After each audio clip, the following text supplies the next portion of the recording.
عمران خان ناظرین، Donald Trump کو ایک بہت بڑا جھٹکا لگا اور اس کے بعد انہیں ایک دھچکا لگ گیا ہے اور ایک خطرہ انہیں پیدا ہو گیا ہے. وہ میں آپ کو بتاؤں گا اس ویلاگ میں. بلوچستان میں ایک بڑی خوفناک کاروائی ہوئی، یعنی میں حیران رہ گیا جب یہ ساری اطلاع ملی، اور یہ حکومت کے لیے بہت بڑا چیلنج ہے. وہ آپ کے سامنے رکھوں گا. اور وادی تیرہ میں زبردستی صوبائی حکومت کی اجازت کے بغیر، اس وقت ان کی اجازت اور ان کی مرضی کے بغیر ایک آپریشن کیا جا رہا ہے، اور صوبائی حکومت اجازت نہیں دے رہی، نہ ہی وہ اس پہ راضی ہے. صرف زبانی اس کے اوپر صوبائی حکومت مذمت کر رہی ہے. وادی تیرہ سے بہت بڑی تعداد میں روزانہ کی بنیاد پہ ہزاروں لوگ نکل رہے ہیں. وہ وہاں سے نقل مکانی کر رہے ہیں. سڑکوں کے اوپر لمبی قطاریں لگی ہیں اور رجسٹریشن کا عمل نہایت سست ہے. یہ جو لوگ وادی تیرہ کو چھوڑ کر جا رہے ہیں، یہ اپنی جائیداد، اپنی زمینیں، اپنے وسائل اور اپنی قیمتی چیزیں چھوڑ کر جا رہے ہیں. جب یہ واپس آئیں گے تو نارملی جب بھی لوگ آپریشن کے بعد واپس آئے تو انہیں وہاں کچھ بھی نہیں ملا. لوگوں سے جو وعدے کیے گئے ہر آپریشن سے پہلے اور آپریشن کے بعد، وہ آج تک پورے نہیں کیے گئے. حتیٰ کہ جو وعدے سوات میں کیے گئے لوگوں سے، وہ وعدے بھی پورے نہیں ہوئے. میں سوات میں کافی عرصہ رہا، وہاں لوگوں سے ملا. آپریشن کے دوران انہیں جن چیزوں کا سامنا کرنا پڑا، وہ کانوں کو ہاتھ لگاتے ہیں اور وہ کہتے ہیں دوبارہ ہم کبھی یہاں پہ ملٹری آپریشن نہیں ہونے دیں گے. بہرحال وادی تیرہ میں آپریشن ہو رہا ہے، زبانی مذمت ہو رہی ہے، لیکن اس کے خلاف صوبائی حکومت نے کسی قسم کے احتجاج کا اعلان نہیں کیا. لوگ ایک مرتبہ پھر دربدر ہیں. صوبائی حکومت کہتی ہے ہم الیکشن نہیں کرنے دیں گے، اور بہت بربادی آپ کو پتہ آتی ہے آپریشن کے بعد. اب یہ سارا ملبہ جو ہے وہ صوبائی حکومت پہ گرے گا. اب کرنا تو یہ چاہیے کہ صوبائی حکومت جا کے لوگوں کے حالات دکھائے، جا کر ان کے وزراء وہاں پہ بیٹھ جائے اور بتائیں لوگ کن حالات میں نکل کر آئے اور ان کے علاقوں کے حالات کس نے خراب کیے ہیں. وہ حقائق سامنے رکھے جائیں، ان سے پوچھیں اور وفاق سے ان کا حق مانگیں، تاکہ وفاق وہ پیسہ دے جو ان لوگوں کا حق ہے. صرف ان کے علاقوں میں جا کے خون ریزی کرنے کو آپریشن نہیں کہتے، بلکہ آپ نے لوگوں کو واپس سیٹل کرنا ہوتا ہے. آپ لوگوں کو نکال دیں تو پاکستان میں باقی بچتا کیا ہے؟ معدنیات یہ پھر بیچ دیں، اس کے بعد پھر آپ کیا بیچیں گے؟ تو کسی بھی ملک کے جو لوگ ہیں وہ اس کا اثاثہ ہوتے ہیں. یا سہیل آفریدی نے ایک ٹویٹ کیا ہے، میں سب سے پہلے آپ کے سامنے وہ رکھتا ہوں. سہیل آفریدی نے کہا کہ میں بار بار کہہ چکا ہوں کہ اس وقت تیرہ کا آپریشن اور لوگوں کا زبردستی انخلا بند کمروں کا فیصلہ ہے، جس کا مقصد دہشت گردی ختم کرنا نہیں ہے، سیاسی عزائم پورے کرنا ہے. اچھا، اس سے پہلے کہ میں یہ بات آگے بڑھوں، میں پہلے عمران خان صاحب کا ایک سٹیٹمنٹ آپ کو پڑھ کے سناتا ہوں. عمران خان صاحب نے کہا تھا اڈیالہ جیل کے اندر بیٹھ کے کہ عاصم منیر کے یہ سب کرنے کے پیچھے مقاصد یہ ہے آپریشن کے حوالے سے. نمبر 1، خیبر پختونخوا میں تحریک انصاف کی حکومت کو غیر مقبول کرنا آپریشن کے ذریعے سے. نمبر 2، مغرب میں اینٹی طالبان لابیز کو خوش کرنا اور یہ ظاہر کرنا کہ عاصم منیر دہشت گردی کے خلاف جنگ لڑ رہا ہے. یعنی یہ اپنے آپ کو ہیرو بنانے کے چکر میں عمران خان صاحب نے کہا کہ یہ اتنا بڑا خون ریزی کا معاملہ کھڑا کر دیا گیا. اچھا، اب اس میں وہ یہ کہہ رہے ہیں کہ اس کے پیچھے سیاسی عزائم ہے. ان کے وزیر اعلیٰ بھی یہی کہہ رہے ہیں، تیرہ میرا گھر ہے، وہ لوگ میرے ہیں، میں ان سے ہوں اور وہ مجھ سے ہے. وہاں پر آج جو کچھ کروایا جا رہا ہے وہ صرف مجھے میرے موقف پر ڈٹ جانے کی وجہ سے میرے لوگوں کو مجھ سے منحرف کرنے کی ناکام کوشش کی جا رہی ہے. ہماری حکومت اپنے لوگوں کے تمام مسائل حل کرنے میں انشاءاللہ کوئی کوتاہی نہیں کرے گی. یہ میں نے اپنی قوم سے وعدہ کیا ہے اور میں انشاءاللہ ثابت بھی کروں گا. ہم پر زبردستی مسلط کی گئی دہشت گردی بند کمروں کے فیصلوں میں بدماشی سے جاری کردہ ملٹری آپریشن کے تحت لوگوں کا مجبوراً انخلا، ان تمام مظالم کے ساتھ ساتھ انتظامیہ کے کاموں میں سیکورٹی فورسز کی جانب سے زبردستی مداخلت کی جا رہی ہے. تمام پروسیس کو آہستہ کیا جا رہا ہے. لوگوں کی رجسٹریشن نادرا کر رہا ہے جو کہ وفاقی ادارہ ہے. وہاں سے رجسٹریشن میں جان بوجھ کر لوگوں کو تنگ کیا جا رہا ہے. سیکورٹی فورسز کے اہلکار چیکنگ اور آنکھ کا سکینر لگا کر لوگوں کو ویریفائی کرنے میں وقت ضائع کر کے لوگوں کو پریشان کر رہے ہیں. گھنٹوں کا کام دنوں میں تبدیل کیا جا رہا ہے تاکہ لوگ تنگ ہوں. مجھے بدنام کرنے کی کوشش کرنے والے اپنے اچھے لوگوں کو متاثرہ لوگوں میں گھسا کر ان کو اکسا رہے ہیں. یعنی وہ گڑ طالبان بیٹھ طالبان والی بات وہ یہاں پہ کر رہے ہیں. تیرہ کے لوکل ایم پی اے عبدالغنی آفریدی اور میرے بڑے بھائی جب وہاں پہنچے تو اپنے ٹاؤٹ سے ان کی بے عزتی کروانے کی ناکام کوشش کی گئی. واپسی میں ان کے لیے سڑک بند کر کے رستہ تبدیل کروانے پر ان کی جان کو خطرے میں ڈالا گیا. اچھے لوگوں کے رستے میں گاڑیاں کھڑی کر کے جان بوجھ کر سڑک پر رش بنایا جا رہا ہے تاکہ عوام غصہ کرے اور منتخب نمائندوں کو برا بھلا کہے. یہ کہہ رہے کہ وہ جان بوجھ کر ملٹری تیرہ میں ایسے حالات پیدا کر رہی ہے اور ان مظاہرین کے ساتھ اس قسم کا رویہ رکھا جا رہا ہے کہ وہ انتظامیہ سے ناراض ہو جائے.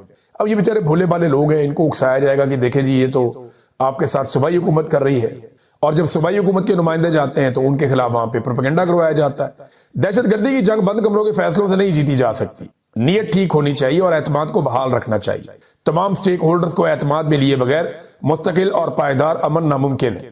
بند کمروں کے فیصلے زبردستی مسلط کرنے کے پیچھے ہمیشہ عزائم کچھ اور ہوتے ہیں۔ خیبر پختونخوا اسمبلی کے قومی جرگے میں خیبر پختونخوا کی ہر سیاسی اور مذہبی جماعت سمیت تمام سٹیک ہولڈر نے دیر پا امن قائم کرنے کے لیے جو تجاویز پیش کی ان پر عمل کروا کر ہی مسائل کا حل نکالا جا سکتا ہے۔ یہ ایک تصویر انہوں نے ساتھ پوسٹ کی، انہوں نے کہا یہ تصویر دیکھ لیں آپ، عمران خان کو ختم کرنا سب کا ادھورا خواب رہ جائے گا، اب یہ عشق کئی نسلوں تک پہنچ چکا ہے جو کبھی انشاءاللہ مٹ نہیں پائے گا۔ یہ ایک تصویر ہے عمران خان صاحب کی، ایک بچہ لے کر کھڑا ہے، تباہی کا سامان وہ 7 گاڑیوں پر لاد کر لے کر جا رہے ہیں۔ عمران خان صاحب کی فوٹو لے کر ایک بچہ کھڑا ہے اپنے ایک ٹرک کے اوپر، اور ٹرک کے اوپر جو سامان ہے وہ غریب غربا کا سامان ہے، بیچارے بہت غریب لوگ ہیں، کمزور لوگ ہیں، تو یہ وہ جا رہے ہیں۔ تو یہ اس میں ایک اے این پی کا سٹیٹمنٹ بھی ہے، وہ بھی میں آپ کے ساتھ رکھ دیتا ہوں، وہ بڑا ضروری ہے۔ لیکن سہیل آفریدی کے اس سٹیٹمنٹ پہ پاکستان تحریک انصاف کے امان آفریدی نے ایک سوال اٹھایا، سوال بڑا جائز ہے ان کا۔ انہوں نے کہا جی بڑے ادب آداب سے میں حلف دے کے آپ کو کہتا ہوں کہ میرا کوئی سیاسی فائدہ نقصان نہیں ہے، لیکن بہت دکھیوں اور تیرا کا جو اس وقت انخلا ہو رہا ہے زبردستی، وہ نہیں دیکھا جا رہا۔ میں چند سوالات کرنا چاہتا ہوں اور پہلے ہی معذرت کر لیتا ہوں۔ وہ کہتے ہیں آج 1 ہفتے سے زائد ہو گیا ہے کہ تیرا آپریشن شروع ہو گیا، اور آج آپ نے ایک ٹویٹ کر کے کہہ دیا کہ میرا بھائی اور ایم پی اے لگے ہوئے ہیں۔ کیا یہ کوتاہی نہیں ہے کہ ایک طرف آپ کہتے ہو کہ میری قوم مجھ سے ہے اور میں اپنی قوم سے ہوں؟ آپ کراچی تو جا سکتے ہو، لاہور جا سکتے ہو، اڈیالہ جا سکتے ہو، جو کہ اچھی بات ہے، لیکن یہاں 4 لاکھ انسان انخلا کر رہے ہیں، ان کے پاس جانے کا داد رسی کرنے کا ٹائم آپ کے پاس نہیں ہے؟ دیکھیں ایک نوجوان کے لیے بڑا اچھا کام کیا، میں نے پچھلے ویلاگ میں اپریشیٹ بھی کیا۔ سہیل آفریدی صاحب کراچی چلے گئے فلائٹ لے کر، ایک نوجوان کی شہادت ہوئی ریلی کے دوران تو وہ کراچی چلے گئے، بڑی اچھی بات ہے۔ لیکن یہاں وادی تیرا میں لاکھوں انسانوں کو زبردستی نکالا جا رہا ہے، آپریشن کے نام پہ قتل و غارت گری ہو رہی ہے، اور یہ آپریشن کو مانتے بھی نہیں صوبائی حکومت، اور ان کے پاس جا بھی نہیں رہے۔ یہ ویسے بڑا ویلڈ کوسچن ہے اور بالکل ٹھیک سوال ہے، جب جمہوریت ہے تو سوال تو اٹھنے چاہیے۔ سہیل آفریدی کو پہلی فرصت میں جا کر اپنے لوگوں کے ساتھ کھڑے ہونا چاہیے۔ انہوں نے کہا جی آپ کہتے ہو کہ یہ بند کمروں کے فیصلے ہیں، مجھے میرے موقف پر کھڑا ہونے کی سزا دی جا رہی ہے، تو آپ بتا دیجئے کہ آپ نے اس کو روکنے کے لیے کیا کردار ادا کیا؟ آپ کی اسمبلی ہے، وہاں پہ آپ نے اس پر کیا کام کیا؟ کون سی قانون سازی کی جا رہی ہے؟ کیا ترمیم کروائی جا رہی ہے؟ دہشت گردی کے خلاف جو بل پاس کرنا تھا، جس میں ترمیم کرنی تھی، اس کا کیا بنا؟ اور نہ ہی کوئی آپ نے آئندہ کا لائحہ عمل بتایا ہے کہ اس آپریشن کے خلاف قوم نے ہم نے کرنا کیا ہے۔ ہم مانتے ہیں وہ بدماش ہیں، ظالم ہیں، آپ چاہ کر بھی انہیں نہیں روک سکتے، لیکن ہمارا سوال یہ ہے کہ آپ نے آج تک ان بدماشوں کو روکنے کے لیے کیا اقدامات کیے ہیں؟ اگر آپ کا یہ خیال ہے کہ ایک ٹویٹ سے جان خلاصی ہو جائے گی تو یہ آپ کی خام خیالی ہوگی۔ قوم آپ کے ساتھ ڈٹ کر ان کے خلاف کھڑی ہے، اور ہر ایک قانونی اور آئینی رستہ اختیار کر کے ان کو روکا جائے۔ یہ سہیل آفریدی صاحب کو ان کی اپنی پارٹی کے اندر سے سوال ہوا، اور درست سوال ہے۔ سہیل آفریدی صاحب کو پریکٹیکلی لایا، اگر وہ کہتے ہیں کہ ایک آپریشن قوم کو تباہ کر دے گا، لوگوں کو برباد کر دے گا، اور اس سے امن بھی نہیں آئے گا، اور امن کا ایک روڈ میپ ان کے پاس ہے، وہ یہ کہتے ہیں کہ یہ روڈ میپ ہے، اس کے اوپر چلو گے تو امن آئے گا، تو پھر سہیل آفریدی صاحب کو ایسے ٹویٹ کر کے تو جان نہیں چھوٹے گی، پھر انہیں اپنی اسمبلی میں بھی جانا پڑے گا، سڑک پہ بھی آنا پڑے گا، متاثرین کے بیچ میں بھی جانا پڑے گا، ان سے بات چیت بھی کرنی پڑے گی، خیموں میں جا کے بھی وقت گزارنا پڑے گا، تو یہ خطرہ تو انہیں لینا پڑے گا، ان کے وزراء کو بھی لینا پڑے گا۔ تو سہیل آفریدی صاحب کے حوالے سے جو سوالات اٹھائے گئے ہیں وہ غلط نہیں ہیں، انہیں ان سوالات کا جواب دینا چاہیے۔ ناظرین، ایک جو سٹیٹمنٹ ہے وہ میاں افتخار صاحب جو ہیں اے این پی کے سینئر ترین رہنما، ان کا بھی ایک آیا، انہوں نے کہا یہ افغانستان کے ساتھ تمام راستے بند کر دیں۔ میں کیوں بند کر دیں یہ بھی پوچھا انہوں نے، کیونکہ وہاں سے دہشت گردی ہوتی ہے، ٹھیک ہے بند کر دیں۔ اچھا تو یہ 2 سال سے دہشت گردی ہو رہی ہے، تو یہ جو 45 سال سے دہشت گردی ہو رہی ہے یہ کون کر رہے ہیں؟ سوال تو بڑا ویلڈ ہے جناب، یہاں تو دہشت گردی 45 سال سے ہو رہی ہے، ابھی تو آپ کو بہانہ مل گیا کہ رستے بند کر دو، اس سے پہلے رستے انہوں نے اس طرف سے بند کیے ہوئے تھے، تب بھی دہشت گردی ہو رہی تھی۔ تو جو 45 سال سے پاکستان میں دہشت گردی ہو رہی ہے، جب سے آپ کا گٹھ جوڑ ہوتا تھا طالبان کے ساتھ، وہ کیسے ہو رہی تھی؟ اور میں ابھی ایک واقعہ آپ کے سامنے رکھتا ہوں، یہ بی بی سی پہ رپورٹ بھی ہو گیا، بڑا انفارچونیٹ واقعہ ہے، اور یہ خاران کا علاقہ ہے بلوچستان میں۔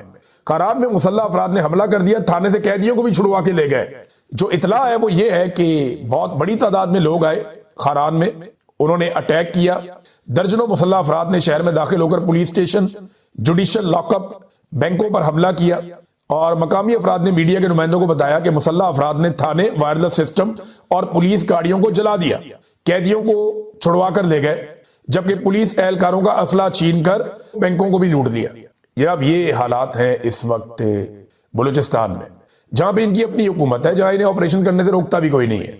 وہاں کے حالات ہیں، اور ایسا لگتا ہے کہ جو باتیں محمود خان اچکزئی یا فضل الرحمان صاحب یا کچھ دیگر جو بلوچستان کے رہنما ہیں، وہ جو باتیں بار بار کرتے ہیں کہ بلوچستان نو گو ایریا عملی طور پہ بن چکا ہے۔ ابھی میں ایک صاحب تھے، وہ کچھ عرصہ کوئٹہ میں رہ کر آئے، وہ بتا رہے تھے ایک جگہ پہ، میں ان کا انٹرویو سن رہا تھا، کوئی کلپ میری نظر سے گزرا، وہ یہ بتا رہے تھے کہ بھی کوئٹہ کے اندر رہنا تو ایسے ہے جیسے آپ ایک جیل میں آ گئے، عجیب و غریب جگہ، جگہ جگہ ناکے ہیں، اندر والا باہر نہیں جا سکتا، باہر والا اندر نہیں آ سکتا، کوئی کاروبار نہیں ہے، ہر طرف خوف ہے، ایک عجیب و غریب فضا بنی ہوئی ہے پورے کے پورے کوئٹہ میں۔ تو یہ کوئٹہ ہے صوبائی دارالحکومت، جہاں آپ کی اپنی حکومت ہے، پورا کا پورا بلوچستان نو گو ایریا بنا ہوا ہے۔ اب جناب بتاتے ہیں مرکزی شہر میں جمعرات کے روز مسلح افراد کی بڑی تعداد داخل ہوئی، شہر کے مختلف حصوں میں حملے کیے۔ مقامی حکام کے مطابق حملہ آوروں نے سٹی پولیس تھانے کو نشانہ بنایا اور سرکاری اور نجی بینکوں کو بھی نقصان پہنچایا۔ حملہ آور گاڑیوں اور موٹر سائیکلوں پر شہر میں داخل ہوئے۔ پولیس کے ایک سینئر افسر نے نام نہ ظاہر کرنے کی شرط میں بتایا کہ حملے میں پولیس اہلکاروں کو جانی نقصان نہیں ہوا، لڑائی نہیں نا آگے سے۔ تاہم حالانکہ وہ کہتا تھا محسن نقوی کے ایک ایس ایچ او کی ماں ہے دہشت گرد، لو آگے پورا شہر لٹ کے چلے گئے اگلے۔ انہوں نے کہا تاہم تھانے کی گاڑیوں اور اسلحے کو نقصان پہنچایا گیا اور کچھ اسلحہ حملہ آور اپنے ساتھ لے گئے۔ اہلکار کے مطابق حملہ آور حوالات میں موجود زیر سماعت قیدیوں کو بھی زبردستی اپنے ساتھ چھڑوا کر لے گئے۔ اور جناب یہ ہے صورتحال۔ سول اسپتال خاران کے ایم ایس ڈاکٹر مشتاق نے بتایا کہ ڈسٹرکٹ ہیڈ کوارٹر اسپتال میں 5 زخمیوں کو لایا گیا، جن میں سے ایک نوجوان کو گولی لگنے سے زخمی ہوا، جبکہ 4 بچے دھماکے کے نتیجے میں ان کو سپلنٹرز لگے تھے، وہ جو ہوتے ہیں چھوٹے مواد جو ہوتا ہے اس کے اندر، اس کے وجہ سے زخمی ہو گئے تھے۔ مواد جو دھماکہ خیز مواد ہے وہ اس سے زخمی ہو گئے تھے۔ اب یہ آپ اندازہ کریں، یہ خاران شہر جو ہے کوئٹہ سے تقریباً 300 کلومیٹر فاصلے پہ ہے، اور یہاں پہ اس وقت یہ صورتحال ہے جہاں پہ ملٹری کا پورا کنٹرول ہے، اور یہ ان کے صوبائی دارالحکومت کے قریب ایک علاقہ ہے۔ یہ حالات اس وقت میں آپ کو کہیں دور دراز کے نہیں بلوچستان کے بتا رہا ہوں، اور یہ دعوے کرتے ہیں جناب کہ صرف خیبر پختونخوا میں یہ معاملہ ہے۔ عمران خان نے کہا کہ خیبر پختونخوا میں یہ جو کچھ کر رہے ہیں اس کے پیچھے سیاسی عزائم ہے، یہی بات سہیل آفریدی نے بھی کہی۔ ناظرین، اس وقت پاکستان تحریک انصاف جو ہے وہ اپنا پورا زور لگا رہی ہے، اور اپوزیشن زور لگا رہی ہے 8 فروری کو لے کر کہ 8 فروری کو ہم بہت بڑی کارروائی کرنے جا رہے ہیں، پورا ملک بند کر دیں گے۔ یہ کال ہے اپوزیشن کی، اپوزیشن نے کال دی ہوئی ہے کہ 8 فروری کو پورا ملک بند کرنا ہے، لیکن کیسے بند کرنا ہے اس کے بارے میں آپ کو سیریسلی بتا رہا ہوں، انہیں کچھ نہیں پتا۔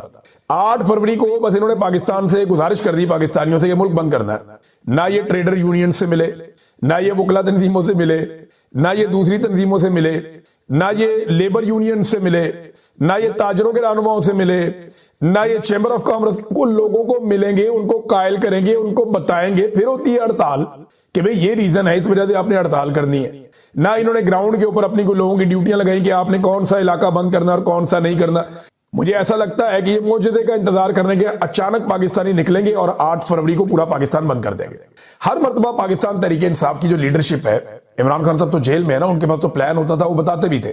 یہ ہر دفعہ کہتے ہیں ہم اپنا سرپرائز تیار کر رہے ہیں، ہم نہیں بتائیں گے۔ پچھلے سال 8 فروری کو بھی ایک سرپرائز تھا، بتایا نہیں، ہوا بھی نہیں۔